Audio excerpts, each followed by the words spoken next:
When a stolen kiss at an augmented reality art show goes viral, Raven's carefully maintained double life begins to unravel.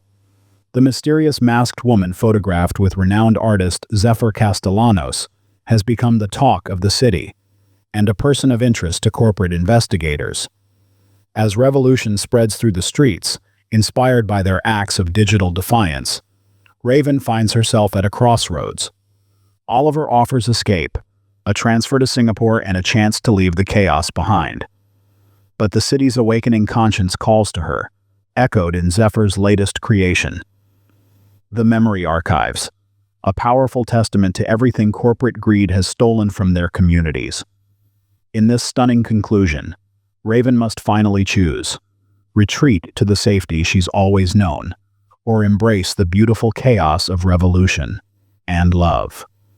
As corporate forces tighten their grip on the city, she discovers that some choices are more than personal. Sometimes the greatest act of rebellion is removing your mask and showing the world who you really are. Glitch Heart's thrilling conclusion weaves together passion and protest, art and revolution, in a story that asks, what would you risk for love? And what do you owe to a city fighting to be free?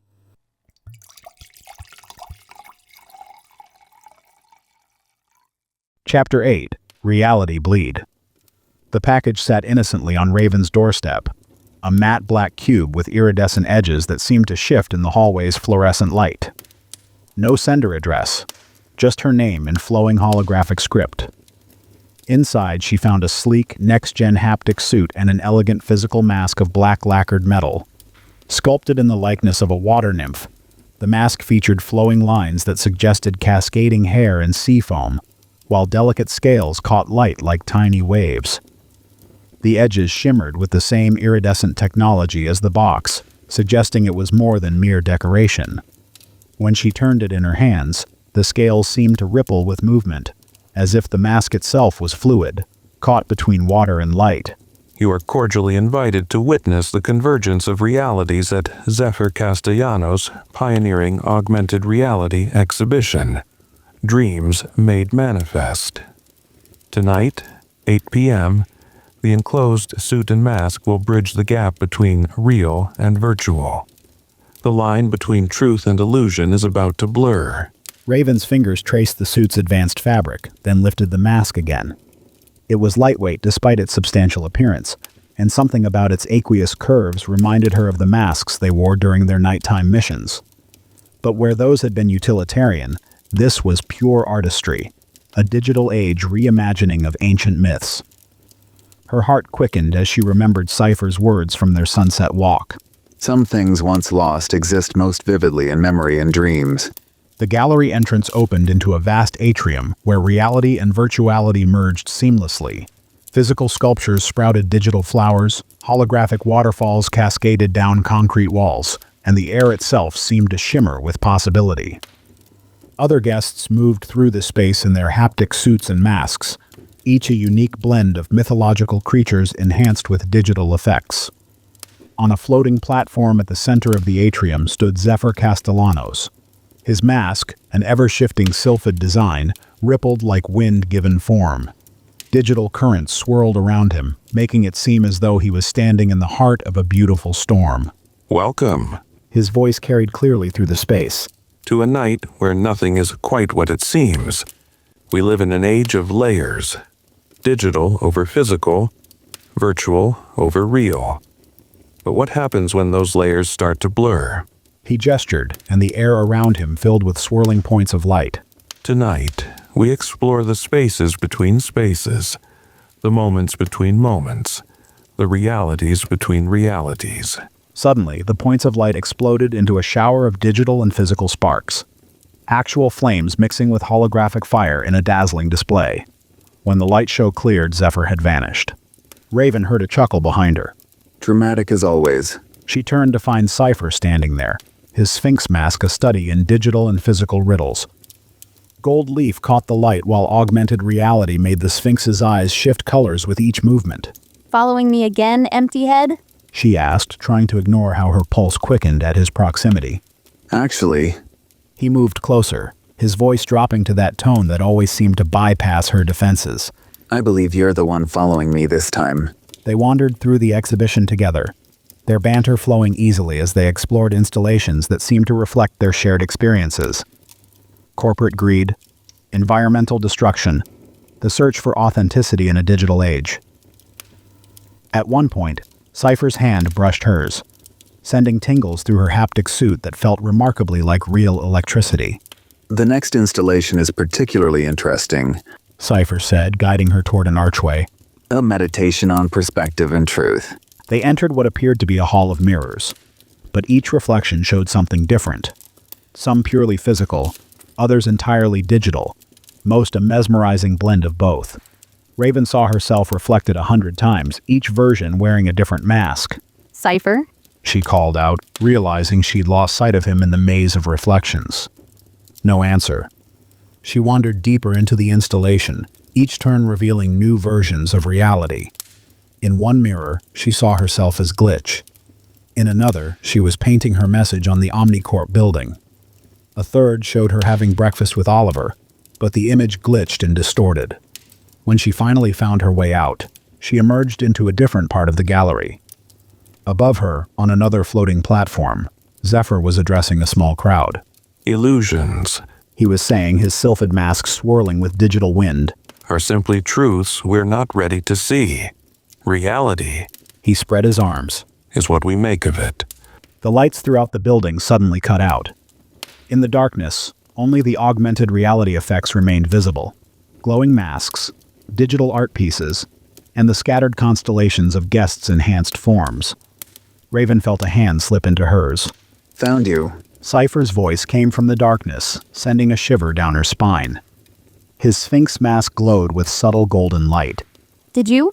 She asked softly, pieces starting to click into place. Or did I find you?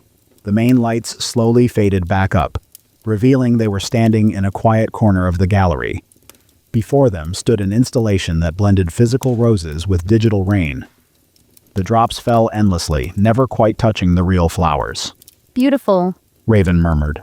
but sad somehow, Why sad? because they never meet. Real and digital, always separate. Cipher turned to her, his avatar's surface swirling with emotion. Do they have to be? The question hung between them, loaded with meaning. Raven's heart thundered in her chest. Through the digital overlay, she could almost see his real eyes. Who are you? She whispered. Really? Instead of answering, he stepped closer. The gallery seemed to fade around them, reality and virtuality blending until nothing existed but this moment, this space between breaths. His hand cupped her cheek, the touch both physical and digital, real and virtual, impossible and perfect. When their lips met, Raven couldn't tell if the spark she felt was from the haptic suit or her own racing heart. A camera flash shattered the moment. They broke apart to see a figure disappearing into the crowd. Cipher cursed under his breath, his avatar flickering. I need to tell you something. He said urgently. About who I am. About why I brought you here tonight. The digital overlay around them began to fade, reality bleeding back in. As it did, Cipher's avatar dissolved, revealing the man beneath, Zephyr Castellanos. It's been me, He said softly. all along. The art, the activism, everything. I wanted to tell you so many times, but I was afraid. Afraid you'd see me differently. Afraid you'd... Stop talking. Raven interrupted, her mind reeling. She reached up, touching his very real face with trembling fingers. Just stop talking. And she kissed him again, not caring who saw, not caring about the camera flash or the implications or anything except this moment where reality and dreams finally, perfectly aligned. Later, much later, they stood in the empty gallery, the augmented reality systems powered down. Raven looked at the man beside her, really looked at him, and saw all the pieces of him she'd fallen for. The artist, the activist, the dreamer, the fighter. So, She said finally. electronic feng shui consultant, huh? Zephyr laughed, the sound achingly familiar even without digital distortion. I prefer reality adjustment specialist. But as they smiled at each other, a notification pinged on both their phones. The photo of their kiss was spreading across social media, accompanied by speculation about the mysterious masked woman at Zephyr's exhibition. Reality, it seemed, was about to get very complicated. Chapter 9. The Art of Falling. Raven watched Oliver pack his lunch for work, every movement precise and measured. Ham sandwich cut diagonally, apple sliced and stored in a separate container to prevent sogginess, carefully portioned trail mix in its designated compartment. Her lips still tingled with the memory of last night's kiss. You're quiet this morning, Oliver said, snapping the lunchbox closed with a decisive click. Just tired. The lie came easily, which somehow made it worse. Oliver crossed to where she sat and dropped a kiss on top of her head, his daily routine, as regular as his perfectly packed lunch. Get some rest today, okay? You've been pushing yourself too hard with these performances lately. Raven's chest tightened. He was being kind, thoughtful, everything a good boyfriend should be. And here she was, heart racing at the memory of another man's touch, mind already planning their next meeting. After Oliver left, Raven stood before their bedroom mirror, touching the star necklace she'd stopped wearing. The woman who'd accepted this gift seemed like a stranger now, someone content with safety, with predictability, with a love that felt more like habit than passion. She had to end it. She knew that. But every time she imagined telling Oliver, imagined the hurt in his eyes, the words died in her throat. Instead, she slipped on her haptic suit and logged into VR. Udamber. A protest piece? Zephyr's avatar, still using his Cipher form, tilted his head thoughtfully. At the Corporate Excellence Awards. They sat in their private VR space, a digital cafe floating among the clouds. After the gallery reveal, they'd agreed to maintain their separate online personas in public spaces. But here, alone together, the lines between identities blurred. They're giving themselves awards for ethical business practices while destroying communities. Raven's avatar flickered with barely contained anger. Someone needs to show the truth. And you have a plan? I want to transform their self-congratulatory light show into something real. Show what their excellence really looks like. Her eyes lit up as she explained her vision. Digital art that would hack into their presentation, revealing the human cost of corporate greed. Zephyr listened intently, asking questions that helped refine her ideas rather than imposing his own. His enthusiasm matched hers, but he let her take the lead, offering suggestions only when asked. It's brilliant, he said finally. Especially the part with the displaced families' testimonies woven into their corporate logos. When do we start?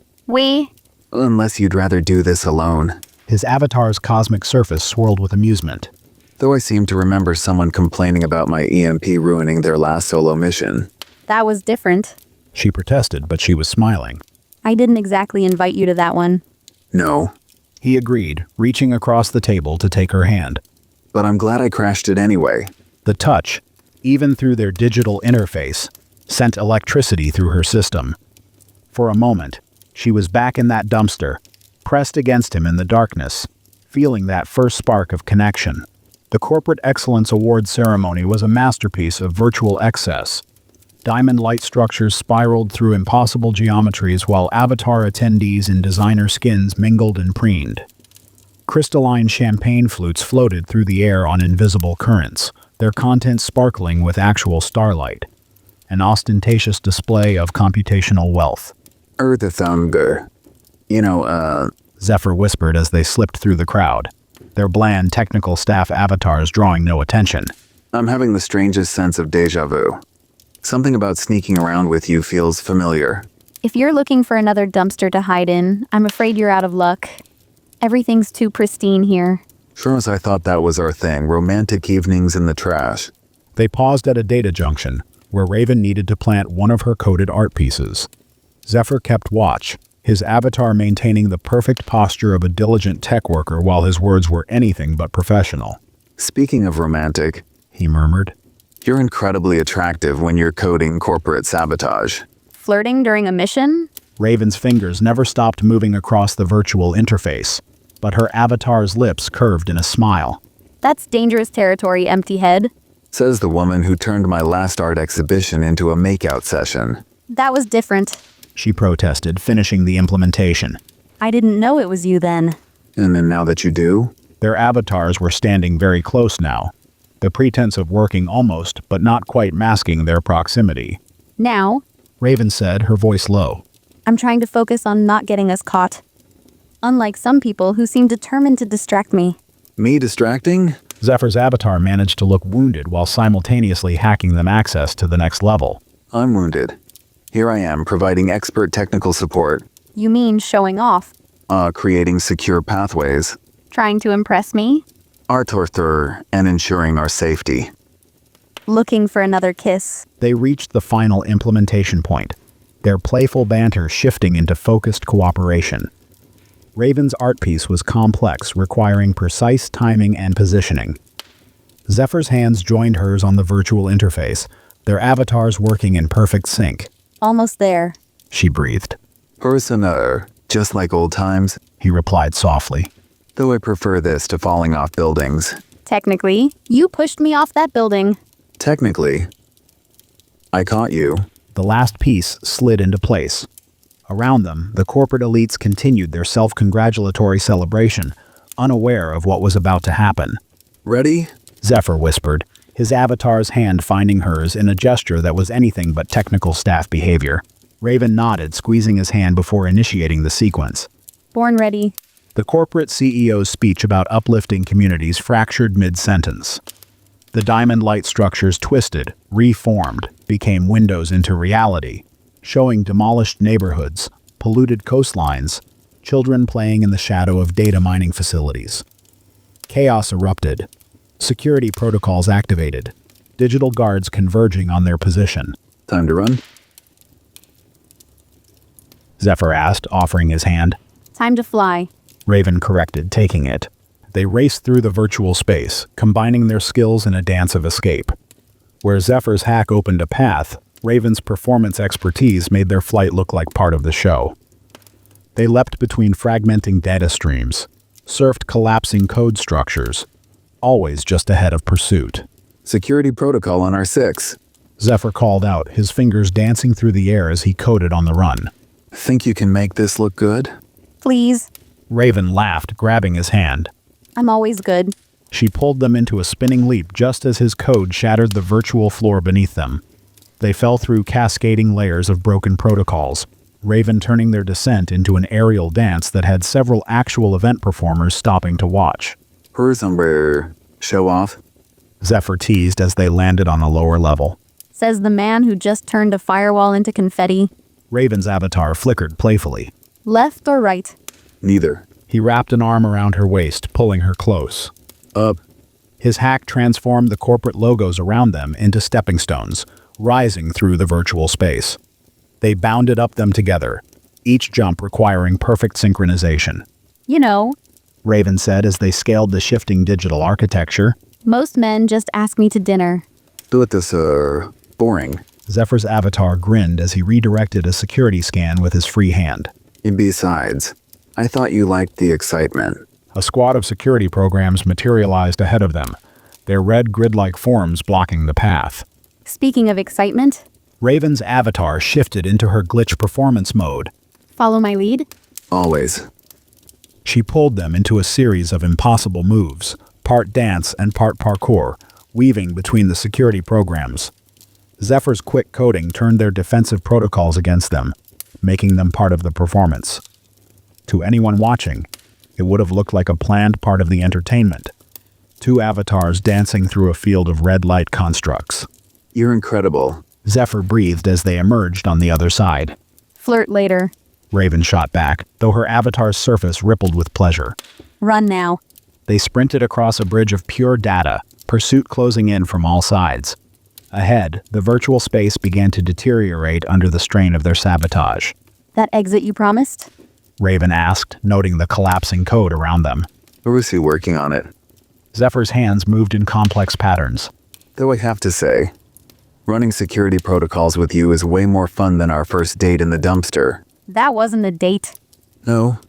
Intimate space, witty banter, shared near-death experience. If that was your idea of a date, Raven said, yanking him sideways as a security beam sliced through the space where they'd been. we need to have a serious discussion about your courtship skills. How about we discuss it over dinner? After we finish being chased by corporate security? Are you seriously asking me out while we're running for our lives? Is that a no? Raven's response was cut off as the path ahead of them began to disintegrate. They skidded to a stop at the edge of a vast digital void. Please tell me you have a plan, she said, watching the security forces closing in from behind. Zephyr's avatar gave her that familiar cocky grin. Remember that thing about falling? Which time? All of them. He pulled her close, his avatar's surface swirling with stardust. Trust me? Raven looked at him, really looked at him, seeing both Cipher and Zephyr. Both the mysterious hacker who'd caught her in the night, and the artist who'd shown her his heart. Always, she said, and they stepped off the edge together. They plummeted through layers of virtual space, past fragments of code and shattered firewall protocols. Zephyr's hack transformed their fall into a controlled dive through a tunnel of corrupted data, the pursuing security program's red light reflecting off the fractured walls around them. Hold on, he called over the rush of digital wind. His hands moved in complex patterns, weaving code even as they fell. I'm going to try something. The tunnel suddenly forked into dozens of identical pathways. Their avatars split into multiple copies, each pair taking a different route. Raven caught on immediately, using her performance skills to make each duplicate move differently, creating confusion for their pursuers. They emerged in a forgotten corner of the virtual space, a dead-end server that looked like it hadn't been accessed in years. Digital cobwebs hung from outdated protocols, and the graphics here had a distinctly retro feel. Clever, Raven said, watching through a crack in the old code as security programs rushed past, chasing their decoys. But are we far enough away? Zephyr's hands danced through a diagnostic sequence. Almost. The corporate systems can trace any logout within their primary network. He pointed to a distant cluster of glowing data streams. We need to get beyond that barrier, into the public networks. And how long will that take? His avatar's cosmic surface rippled with amusement. Worried about being stuck here with me. More worried about what we'll do to pass the time. She shot back, but moved closer to him in their hidden corner. They watched as the security protocols slowly swept the area, their red grid-like forms casting ominous shadows through the layers of old code. Raven found herself acutely aware of Zephyr's presence beside her, the energy between their avatars practically crackling in the confined space. He murmured, his voice low. This feels familiar too. Hiding together, waiting for danger to pass. At least it doesn't smell like a dumpster this time. His quiet laugh sent shivers through her avatar's form. There are definitely advantages to virtual space. Mere moments passed before Zephyr suddenly warned, Security scan incoming, can't hack it in time. Then we'll have to distract it.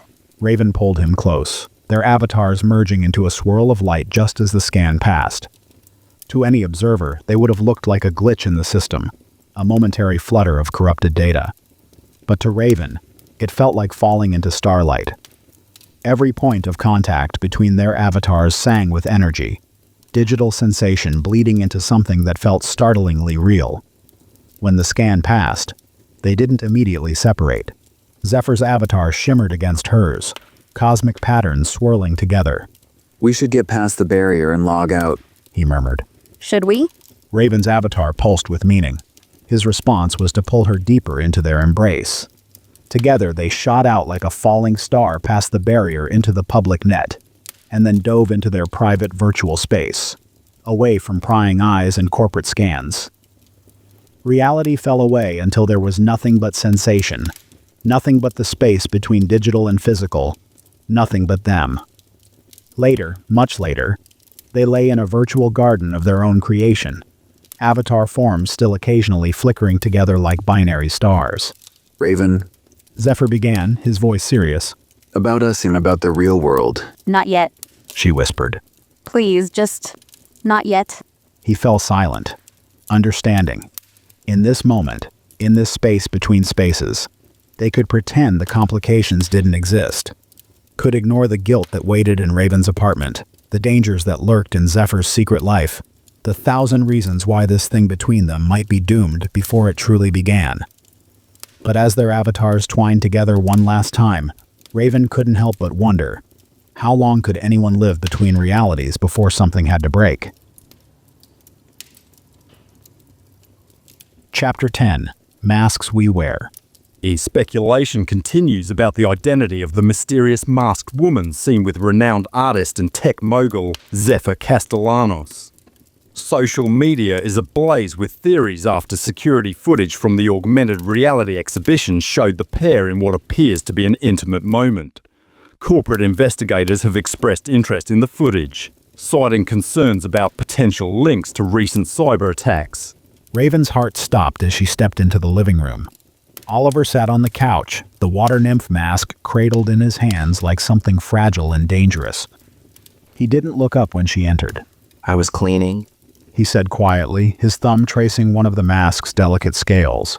Found this behind your haptic suit storage unit. Interesting design. His voice took on an edge she'd never heard before.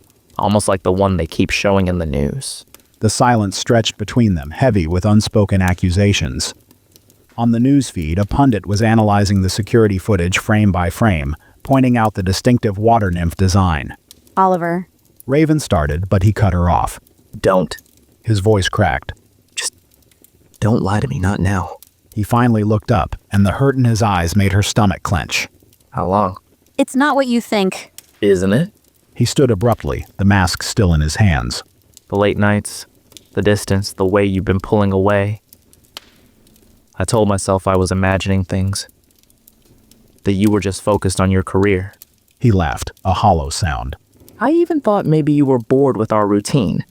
That I needed to be more spontaneous. Sources suggest the masked woman may be connected to recent corporate sabotage events. I never meant to hurt you. Raven whispered, the words feeling inadequate even as she said them. But you did. Oliver's fingers tightened on the mask. Was any of it real? Us? Or was I just convenient? Of course it was real. The force of her response surprised them both. Oliver, we grew up together. You were my best friend. My safe harbor when everything else was chaos. I loved you. Loved? He caught the past tense. Past tense already? I don't know what I feel anymore. Oliver set the mask down carefully, like he couldn't bear to touch it any longer. Is it him? This artist? This man who's got half the corporate world hunting him? It's complicated. Then uncomplicate it. Oliver stepped closer, his voice urgent. Rave, this isn't you. Secret meetings, corporate sabotage, this is dangerous. People are getting hurt. People are already getting hurt. The words burst out of her. Every day, these corporations destroy lives, steal futures, and nobody does anything about it because it's all hidden behind stock prices and profit margins. And you think becoming a criminal is the answer? Oliver ran a hand through his hair in frustration. This isn't some VR game. These are real people, real consequences. You think I don't know that? I think you're so caught up in the excitement, in this fantasy, that you can't see what you're risking. He took a deep breath, visibly calming himself. Come away with me. What? Let's leave. Take a break from all of this. The city, the VR, the corporations. Just us. Somewhere quiet. We can work on us. Remember who we were before all this started. Raven stared at him, this man who'd been her anchor for so long, who still wanted to save her, save them, even now. I've already booked the tickets. He continued softly. A little cabin in the mountains. No VR, no corporate presence, just peace. Time to think. He reached for her hand. Please, Rave. Give us one more chance. She looked at their joined hands, remembering years of shared dreams and quiet moments. Then at the mask on the table, remembering the thrill of creation, of fighting for something bigger than herself. Of lips meeting in a perfect blend of real and virtual. Okay. She heard herself say, the word tasting like ash in her mouth. Oliver pulled her into a tight hug, his relief palpable. Over his shoulder, Raven watched the newsfeed continue its endless analysis of her masked self, of the kiss that had felt like falling into starlight. Later, alone in their bedroom, she could hear the soft ping of incoming VR messages. Each one felt like a small betrayal. Of Oliver, of Zephyr, of herself. Her haptic suit lay untouched in its storage unit, the water nymph mask hidden away once more. The messages continued late into the night. Raven, are you there? I saw the news. We should talk. Please, just let me know you're okay. Raven? She lay in the darkness, Oliver's steady breathing beside her, and wondered if it was possible to feel homesick for a future you'd never quite reached. Chapter 11. No Safe Distance. The mountain cabin's silence shattered with the ping of Oliver's emergency work notification. Raven watched his face shift as he read the message, the peaceful mask of the past week cracking. They're recalling everyone. He said, his voice tight. Mandatory return by tomorrow morning. Something about enhanced security protocols in response to escalating cyber threats. Raven's hands stilled over the breakfast dishes. For 7 days, she'd tried to lose herself in this simple routine, cooking, cleaning, taking walks in the woods. Pretending the world beyond these walls didn't exist. Pretending her heart didn't jump every time she caught sight of a news alert or connected device. I'll start packing, she said quietly. The drive back to the city felt like watching a time-lapse of civilization reasserting itself. Trees gave way to suburbs, suburbs to towering arcologies, and everywhere, signs of change.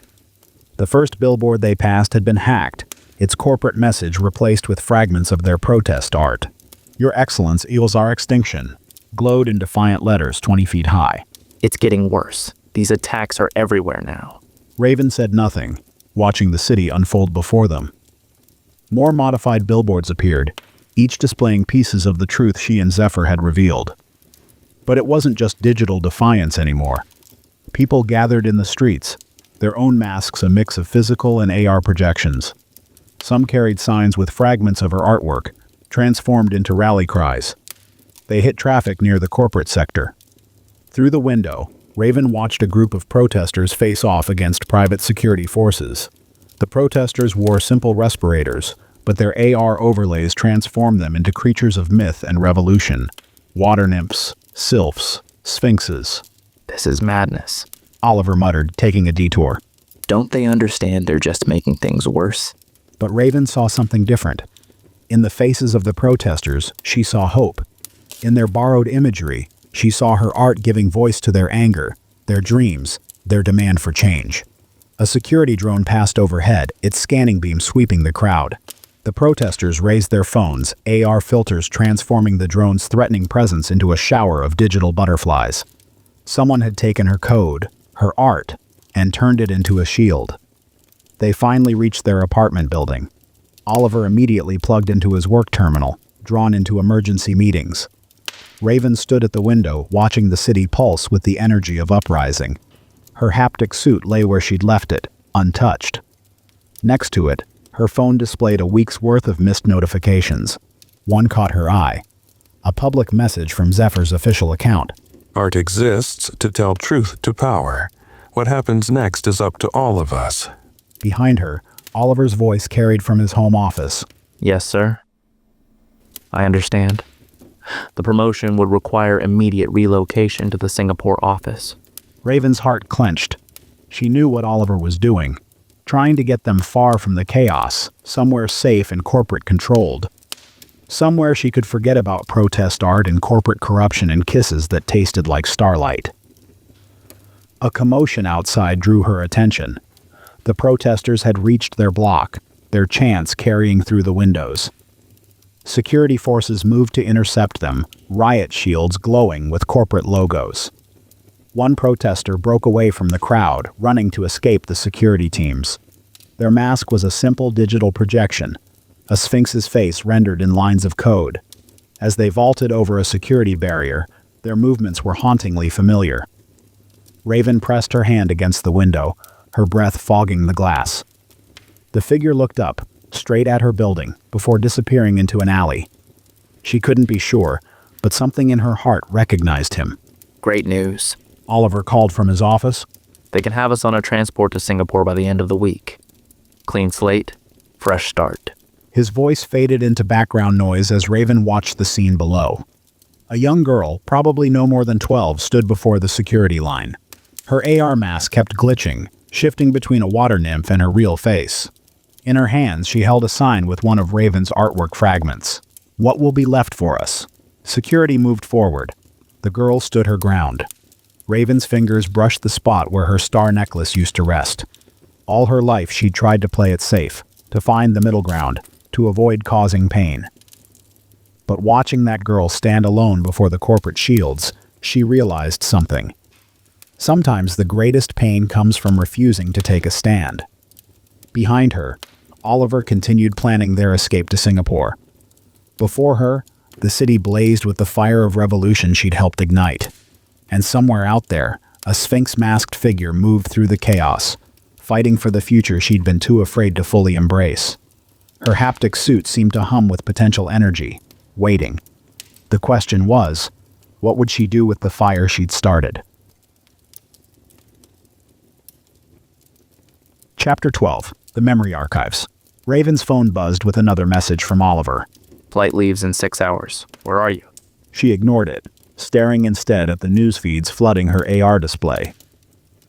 Zephyr Castellanos had launched something called the Memory Archives, a project he'd apparently been coding for years, ever since losing his coastal hometown. The feeds exploded with details, how he'd worked obsessively to create an algorithm that could transform human memories into shared digital experiences, how he'd nearly abandoned it countless times, believing it impossible to capture the full emotional weight of moments lost to time. But something had changed. The news feeds quoted his public statement. In trying to preserve my own memories, I discovered something larger. Every lost home, every closed community center, every displaced family carries these moments within them. They're not just memories, they're blueprints of what we're fighting for. And now, finally, we have the means to share them. The technology was revolutionary. Using advanced haptic suits and AR masks, the memory archives could take a person's recollection and analyze everything: the emotional resonance, the sensory details, even the half-forgotten background elements, then reconstructed in stunning digital detail.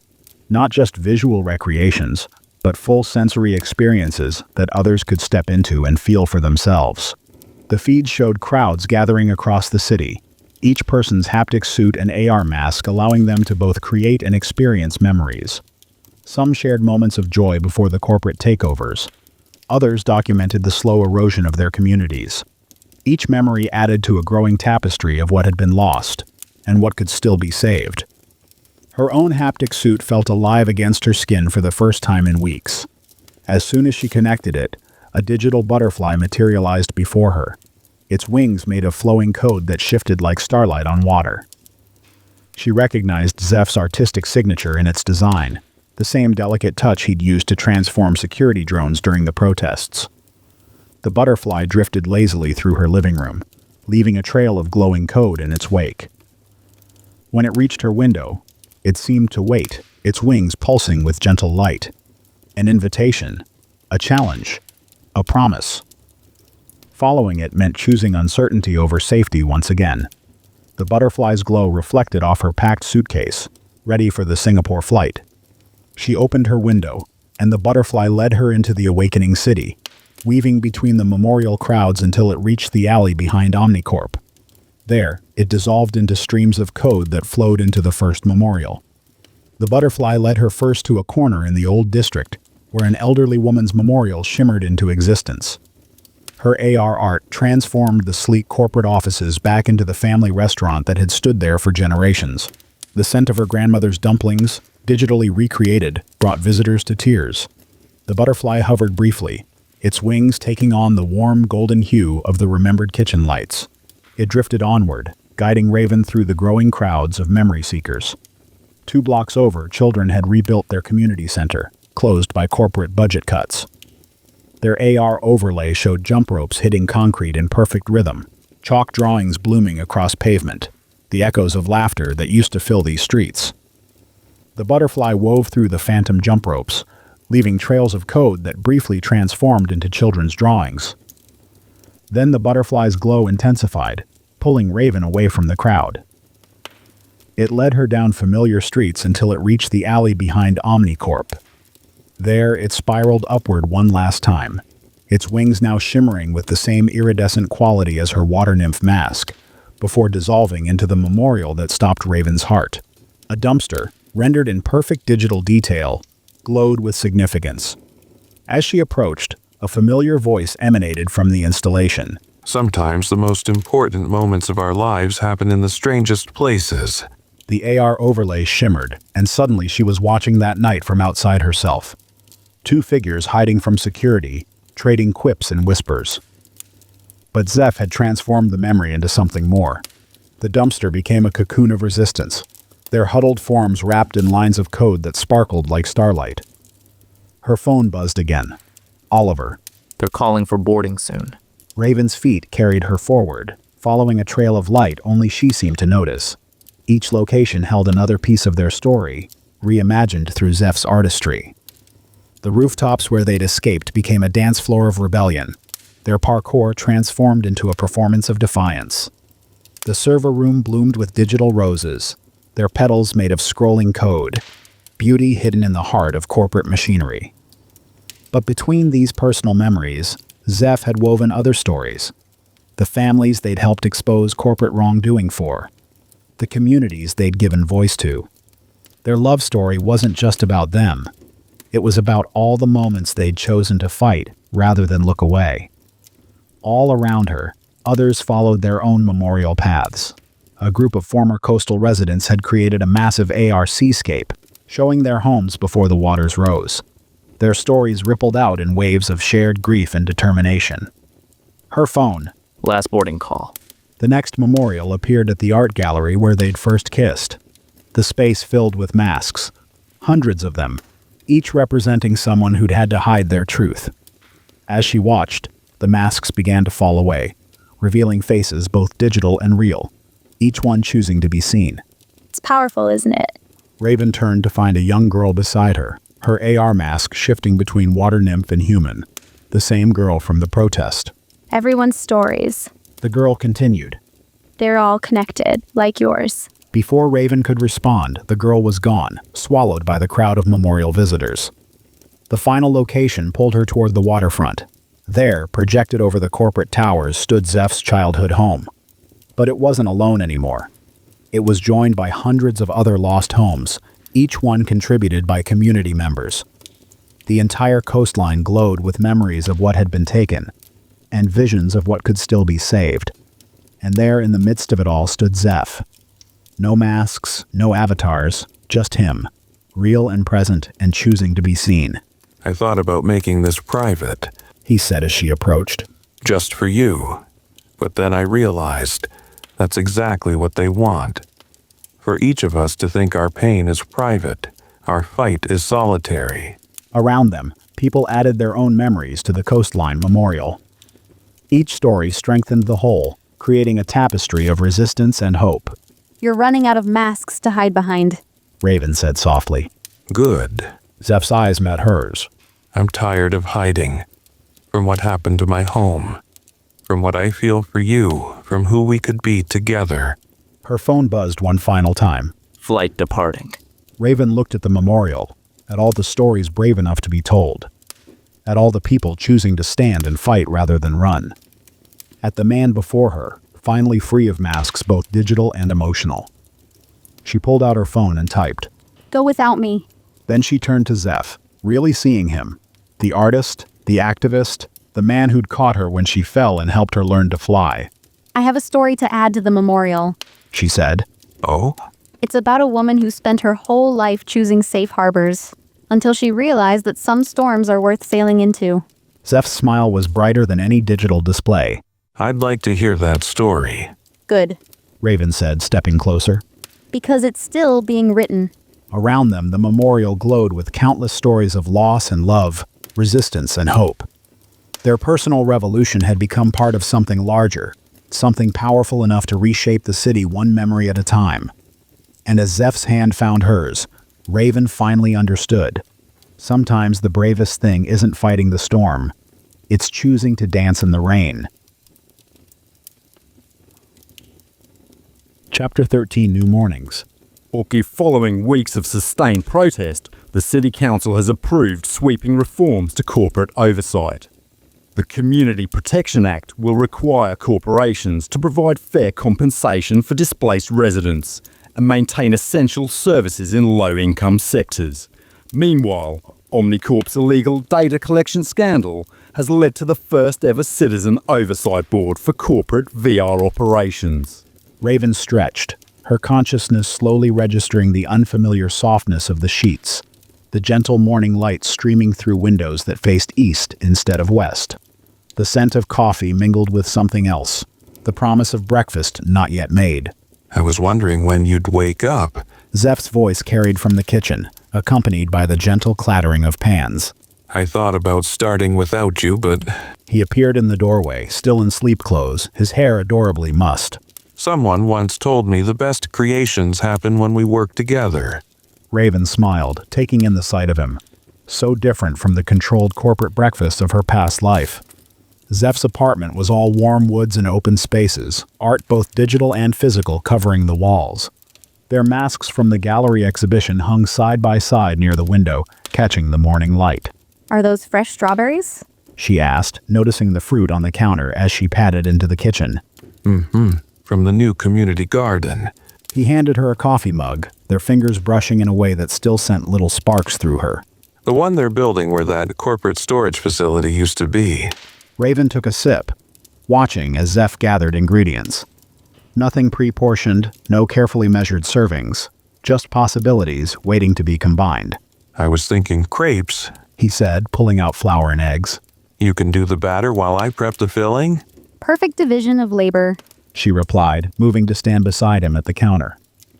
They worked in comfortable synchronization, her measuring ingredients while he sliced fruit, their movements a dance of domestic harmony.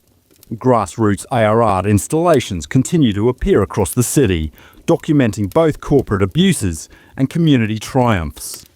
The Memory Archives project has been credited with changing public perception. Speaking of art, Zeph said, stealing a strawberry and earning a playful swat. I had some ideas for our next exhibition. The Transparent Futures show? He pulled up a holographic display, images floating between them as he continued chopping fruit. I was thinking we could use the transparency theme literally.